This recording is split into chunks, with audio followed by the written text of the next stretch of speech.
Hey everyone, welcome to Monday Night Team Call. Jamie Haskin here, Diamond Ambassador, and I'm here with Phallin. Oh my goodness, Reeb.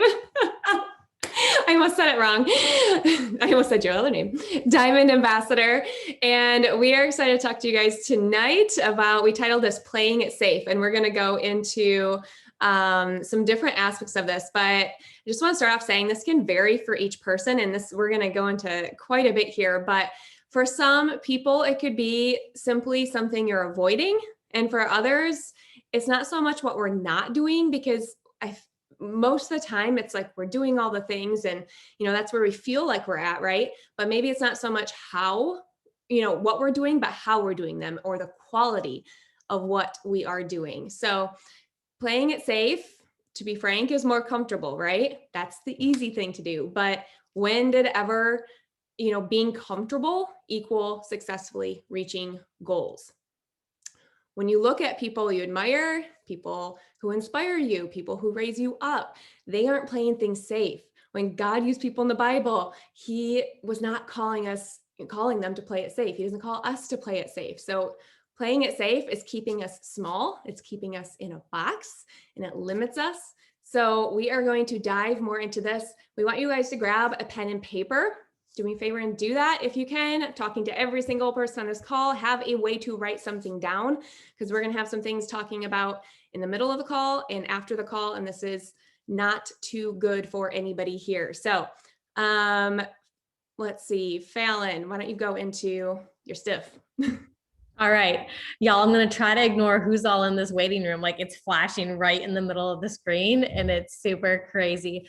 But we are going to be sharing some really good things with you, but I want you guys to think about a couple questions at the beginning. Have you ever felt like you're the only one working on your team? I know I've definitely been there before. Have you ever felt like you're not getting any new leaders and you're just getting joins? Or maybe you're sick of maintaining, but you're not moving forward and you're not sure what to do. You're not sure how to get the leaders or how to get silvers. You see joins coming in and you're excited and that's happening, but that's not enough. You need to have more than that. So if you feel like you're the only one working and things just aren't moving or progressing as quickly as you want them to, it's because you are just doing enough work for it to feel like work, but you're not obsessed. You're not doing what we call eating, sleeping, breathing plexus. That feeling that gets you out of bed, you're excited in the morning, you're ready, you're excited for team call, you're excited for book club and what you're learning. And then after that, you're excited to share everything that you've learned with that one join that you have, or those two joins, or if you're a Ruby, your whole team, you're excited to share the knowledge that you're reading about or you're learning, whatever it is, you're excited to share. Y'all know I love the Art Williams video, Just Do It. But on there, he says, just do it, but do it a little bit more. That's all you need to be successful, is to take it to the next level. It's not putting in 30 extra hours a week. It's not working yourself into your grave. It's nothing like that at all. It's just doing a little bit more than what the person next to you is doing. So if you feel like nothing is happening, or if you feel like you're burnt out, or you're trying to rank up, or you're trying to get to the next level and nothing is happening, it's because you need to quit trying and you need to just make it happen. And we're going to share a few things with you guys on that. So Jamie is going to start by sharing 3 different ways to work. Yes, and I feel like along with that, just to piggyback off that, I mean, we can read things, but are you really reading and take action? You can get on these calls, but are you really getting on and eager and taking action, right? So listen now with the thought process of taking action and evaluating what may or may not apply to you before just dismissing things, right? I feel like it's so easy just to nod your head. Yep, that sounds great. But do you have the intention of changing or doing something different tomorrow? So the 3 ways to work. First, we're going to talk about identifying if you're even working. So first and foremost, working, obviously, we talk about IPA, we talk about getting on calls, we talk about, all these things, the intentional things that we preach over and over again. You guys are very familiar with that. But do you work with intention? Are you, like I just said, just getting in the calls? Or are you taking action? Following up with your team members, holding them accountable with their products, with the business. Sometimes it's hard to hold people accountable. Sometimes you can make it fun, but it's more than just checking in and seeing how people are doing, right? Are you setting goals? Goals are a part of working. Do you have deadlines to your goals? Do you even have the goals? Are they tangible? Are they reachable goals for the day, each day, week, month? And have you written them down?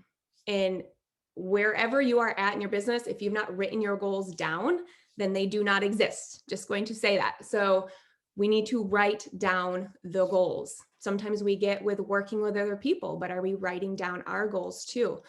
Write down how many people you're reaching out to each day and who, because sometimes we can look back and realize you weren't as consistent as maybe you thought, or maybe you didn't reach out to as many people as you thought. So if we write those things down, then you can look back and actually track your activity and see what you are doing for working. Are they new contacts that you're reaching out to? Or are you getting in a mode of relationship building and you're in that cycle and you don't know how to get out? Or you're in a cycle of just following up with people and you don't also realize you don't actually have the new people coming in. So your funnel is getting dry. So tracking these things. At the end of the day, we can feel like we are working all day long and doing all the things and feeling like we're getting burnout or just, putting all the work in. But what are we actually doing for work, right? So much can be time wasting. So much can be in that time wasting activity can be an illusion of how hard we are actually working. Val, do you want to add anything to that? No. Are you done with those first two? Number one. Okay. Nope. Nothing on that one. Cool. Okay. Number two, are you working to go through the motions? So you're doing the things, and this is where earlier I said, but how are we doing them? So on the graphic, we mentioned complacent versus appropriately dissatisfied. And I want to dive into what that looks like. If we are just working to go through the motions and we are getting in a rut of being complacent, what does that actually look like? And I think a lot of us can connect to this at one point or another, maybe now, maybe in the past, and then go through some different points of this. The definition of complacency is a feeling of quiet pleasure or security, often while unaware of some potential danger, defect, or the like. Self-satisfaction with an existing situation. So what can that look like? Maybe we've reached a goal and you want to take the foot off the gas a little bit. Maybe you feel like, oh, that was a lot of work. I deserve to rest. I deserve to just enjoy this, right? Sometimes maybe I've arrived at a certain rank and, hey, I've worked really hard. I need to relax a bit. The danger in this, and I know, Phal can speak on this too, the danger is that you miss seeing the potential that's ahead. This is what that definition was talking about. What is around the corner? If we take our feet off the gas, what is around the corner is going to be things are going to slow down, right? People are going to do what we do. Things are going to change. If you stop doing what you did to get to where you are, then it's not going to keep going. We're not going to just think we're going to keep skating on by to the next rank or the next goal or whatever it is. So a level of complacency there, right? Oftentimes we get upset with our current situation and refuse to work to improve. In that way, we are being complacent. So you didn't reach a goal. Maybe you fell back in points. Maybe you're even looking for reasons of where to have a source for blame. So maybe if that level one was just working like I'm telling them to work, or if I could just find that runner, then things would be different, right? Instead of looking around back at us, take that mirror and we need to look back at us. What do we need to grow in? What skills do we need to develop? What leadership, what leadership aspects or where do we need to grow in our leadership? That is constant. It never stops. Phallin and I were just talking about how we need more leadership growth. We need more, this or that or the other trainings. It never, ever stops. You don't arrive in terms of our own skills and development. So turning that around on us. A complacent person is very pleased with themselves or feels that they do not need to do anything about a situation, even though the situation may seem uncertain. So I don't need to read that book a second or third time. We've already done that for a book club. Or I don't really need to focus on this team call because I've heard this topic before, or 5 times before, or, I don't really need to, that's not an area I need to grow in. What could we be complacent in and not investing in? Right? That's holding us back. Fear of failure or fear of what other people think can propel us to stay complacent, comfortable, and bored. Those fears are powerful forces that can produce limiting beliefs, thoughts, feelings, and behaviors that inhibit our potential relationships, happiness, and fulfillment. So to me, that looks like we're playing it small. Are we staying in a box that's comfortable? Avoiding certain things because of a fear. So that can be anyone. That can be someone just starting off and having that fear hold us back to playing it small and playing it safe and staying where things are comfortable, right? So instead of being in a spot where we might be complacent or feeling in this kind of space, what the opposite could be is having a healthy sense of dissatisfaction, right? We always want to be improving, to be growing in our leadership and to be moving forward. So if we're dissatisfied with where we're going to be, then we're not going to be sitting here and complacent and okay with just hanging out and enjoying things and things are just fine, or they'll improve when it just happens. It'll happen when it's ready, and I'll just keep going through the motions and doing the work, and sometimes something's going to happen, or I'll find that leader eventually, or whatever it is. But being comfortable to have a healthy sense of dissatisfaction with where you're at, that's going to change how you work. It's going to change what you do. And in knowing that we have to grow our skills, to develop our leadership, be intentional in what we're doing. It's not just a thought, but we're actually being intentional in that, right? We're taking action. We're not just thinking, oh yeah, that'd be great to do. We're doing it. And do others see that in you? Do you have that contagious vision? Are you someone who's excited? Are you someone who's excited to talk to your people and to work with them? They will see that in you, and that is going to be contagious. So if you are complacent, you better believe your team is also going to be complacent. If you are excited and they can see that in you, that is going to be contagious. The danger to being complacent is that's going to derail your career. That was something I read. And that's not just something in the business world.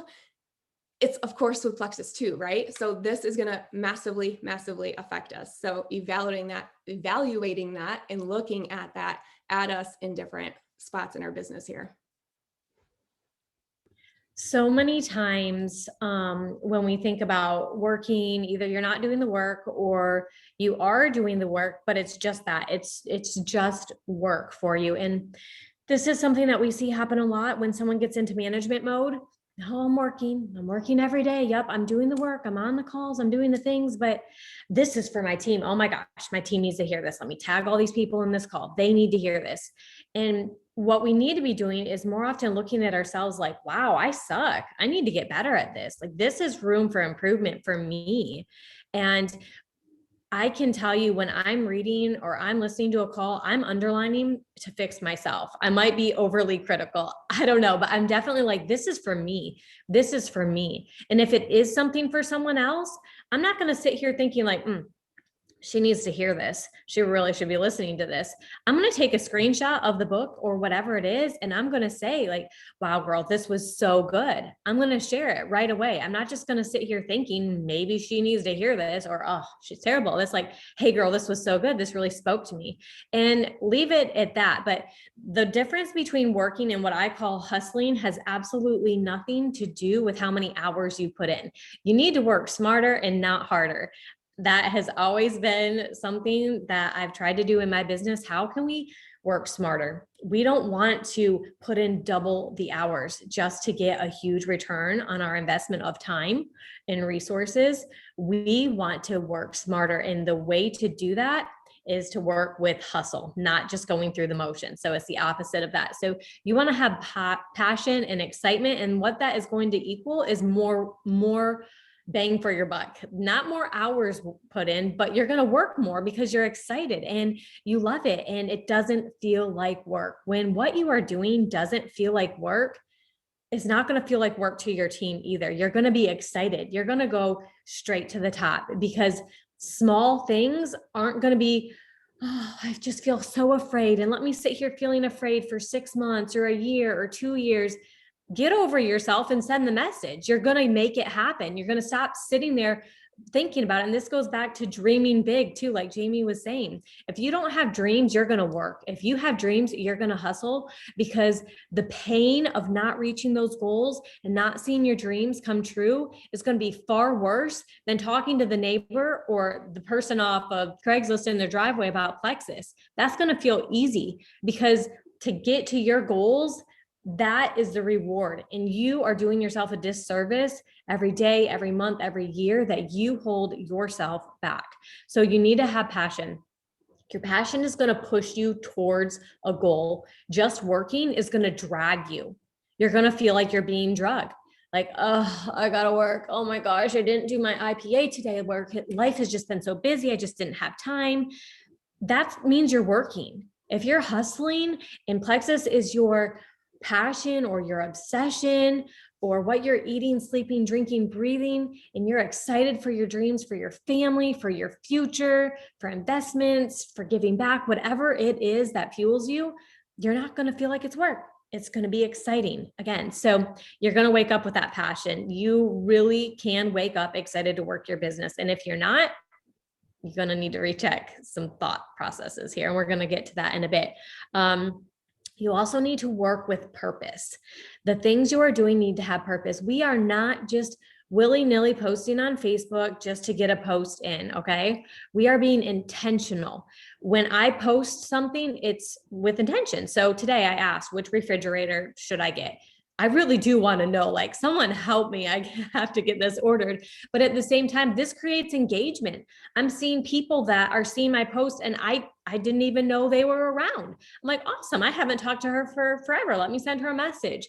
Or if I'm posting about, different health things like improving my vision or healing cavities, that's because I want to draw in people who are into health. They're into things that I'm into, because I can have a relationship with them. I am posting with a purpose. You're not going to see me post a picture of a cute puppy because I don't really care who loves dogs. Like, I love my baby. I don't have dogs, but if you love that, and those are the kind of people you want to hang out with, post with purpose, have some sort of intention. You need to either be educating, entertaining, or engaging. So make people laugh, make people smile, educate them on whatever it is that you do. If it's decorating, if it's making a really good cake, whatever it is, post about those things to educate people, and then engage. Those are the posts that ask questions like, where did you meet your spouse?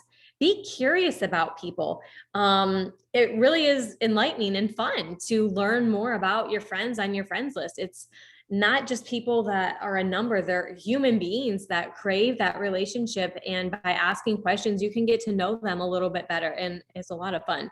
You also need to coach with purpose. When you're doing your coaching calls, you need to have a purpose. The purpose isn't really to talk with your level one. Like, that is not the purpose. The purpose is, yes, to build relationships, but also to solve problems. Your downline comes to you, they have a problem. Your goal is to get them in and out of that hole as quick as possible. The longer they stay in that hole, they're going to drown if the rain comes. You have got to get them up and out of wherever they're at, whatever they're struggling with. You should not see people struggling with the same thing at that same level for 3 months, 6 months, a year, whatever it is. You need to get them in and out of that issue that they brought to you as quickly as possible. So be a problem solver, be purposeful in your coaching to help them see their potential, to help them get rid of fears. If someone can't get to silver, what is your goal? Your goal is not to help them think about diamond. Your goal is to help them get to silver, because that is where they're struggling. Meet them where they're at and get them out of whatever issue it is that they are having as quickly as you can. And it's definitely worth it. To do that, you have to be bold, you have to be blunt. Sometimes you have to say, hey, you need to watch this video, or we need to do something different. What we're working on, it's not helping you get to your goals. We need to switch something up.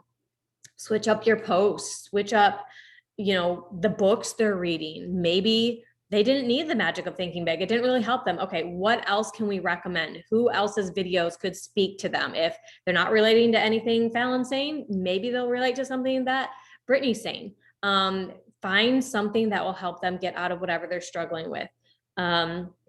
You also need to be a visible leader and somebody who has a rock solid belief in what you are doing. No one's going to want to follow you if you are not doing the things that you should be doing, and you're not a visible leader. For one thing, that means doing the things. You're recruiting, you're on the calls, you're participating, and you're not just doing it to put in the little check mark. You're actually doing it because your heart and soul is there. So if you're seeing that you don't have people following you, if you're a Ruby and you don't have leaders that are doing what you are doing, why are you even doing this? You're not. You are making more work for yourself. You've got this huge team, or you signed up all these people, and where are they to be found? They're not, because you're not being a leader. And really, I don't even necessarily like the term leadership, because it's just being excited and loving on people, and then they want what you have. I may have read one leadership book before I got to Diamond, and the same for all my level 1 emeralds. They all hit Emerald, I hit Diamond, and we were all growing together. And I think we read one leadership book, that was it. But we had passion, we had excitement, we didn't overcomplicate things. If someone said, hey, you need to do a team call, they didn't tiptoe around and act afraid to do a team call. They just did the call. We did the things that were scary because we were excited. We were like, okay, let's do it. This is the next thing we got to do. Jamie is going to give you guys, unless she has something to say on that. I was just gonna say, people can tell if you're going through the motions, right? They can, like, your people will know if you're excited or you're just checking the boxes. Like you said, Val, it's extremely obvious. So all these things that are being talked about, it's as simple as being more intentional in these areas, or being intentional and growing in these areas. I'm constantly growing in these areas still, like we all are. So if it's not being intentionally done, then maybe it's something that needs to be worked on. If it's something you think that you've arrived at, a skill that you've arrived at or something, then maybe that's something you need to check yourself on and think that, and rethink that and actually start working on that. If any of these things are ringing a bell, people are going to see what you're doing or what you're not doing if it's not exciting and you're not invested. So every single thing is a choice. It's a choice to do these things, and every single person can shift from that or improve in that. It's like you said, Phal, it's a mindset thing too. Like, I think you started to touch base on that, but, and you will, but in a little bit, but how you wake up with passion and purpose. You might not feel like it, but you can change that if you want. So if you want, we can improve in these areas, right? Yeah, and I was going to say, if you're still struggling with the same things you were struggling with last week or last month or last year, you have some problems. You need to be going through those issues and moving on to something new. You don't want to be just constantly like, oh, I'm so afraid. I'm afraid to talk to someone, or, oh, I hate following up. I just don't want to follow up. No, you need to have a new set of problems. For sure. You need to be worrying about different things. If you're not, that's called not growing. You're not growing as a person if you are still struggling with the same exact things. And so I know there's some issues that might be harder to get over than others, but as a general rule, you should be seeing gradual improvement over time. You should see like, okay, I'm a different person than I was a year ago, or wow, my picture taking skills are improving. Something is improving. Mm-hmm. Definitely. Okay. So action steps. We want to leave you guys with some action steps before we end the call here. I'm going to talk about the first two. So this is where especially the paper and pencil come in, because we don't have time to pause and just let you do this right now. So we are going to trust that you are going to write this down. You can listen to the recording and write it down again if you need to.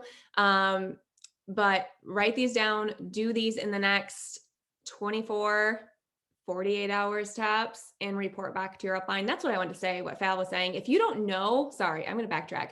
If you don't know how to improve on something, like, something you're still struggling in, or improve on something like coaching calls, or improve on different areas, or how to help someone in your downline and you're stuck on that, ask your sponsor, how can I work on this? Or how can I improve on this? So anyway, I don't know how that made me think of that. So action steps, write this down. First one, I want you guys to make some lists, and in these lists, write down, this is going to relate back to that first point of how are you working, and kind of how are you working, right? So number one, write down the last person you got to silver and what date they joined. Number two is write down the last new level 1 business builder that you had join you and what date did they join. And if you're brand spanking new and don't have this yet, that's okay too. Number three, write down your goals. It can be weekly goals, monthly goals. It can connect to not only your rank or point growth, but I want you to think in depth more than that and relate back to these first two questions even. Goal for a number of new level 1 silvers, goal for a new level 1 business builder, especially if that date surprises you. If you haven't had a new level 1 silver in a long time and that date surprises you, maybe that needs to be your goal. Or a new business builder that's a level 1, maybe that needs to be your goal. And don't forget to set a timeline to your goals. So that's number one action step with many parts. Number two action step is going to relate to the complacency part. Do your standards for yourself need to increase? That's what I want you to reflect on that. Have you let things slide because of what you think you're capable of? Are your standards too low for yourself? So I want you to write down what you expect of yourself and write down what have you let slide before that you are claiming now that is not your standard to let that slide. Those are my action steps. Phal has 2 more for you. Yes, I want you guys to think about any fears that you might have. So write down your fears. Are you afraid of people's opinions? These are some of the most common ones. Are you afraid of their opinions? You can't pay your bills with people's opinions. That's what Celeste always says. And it's so true. I have even gotten into that before where I'm like, why am I caring what this person thinks about me? And you have to, really get over that. A fear of failure. I love the quote. It's something like, don't be afraid of failing because what if you fly? Why are you holding yourself back because you're afraid of failing? Really think about that.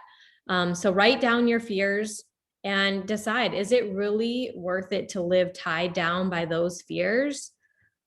Or is it going to be more worth it to overcome them and to reach your goals? And then the last one is take 10 minutes tonight to scroll your wall. Is it contagious?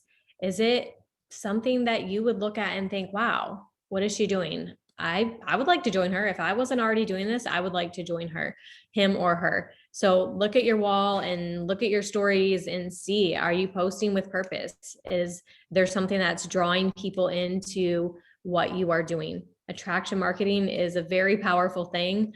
And it really does work if you do it the right way. So it's definitely important to take action steps. Jamie was telling me on a call the other day, just how much we lose everything we heard if we do not sit back, reflect, write some things down and take some sort of action with the things we have heard. That if you get on all these calls and aren't doing anything with the information you have, it just goes in one ear and out the other. So that's all I have for you. Is that it, Jamie? Sounds good. Thank you guys for tuning in. Have a good rest of your night. Bye, guys.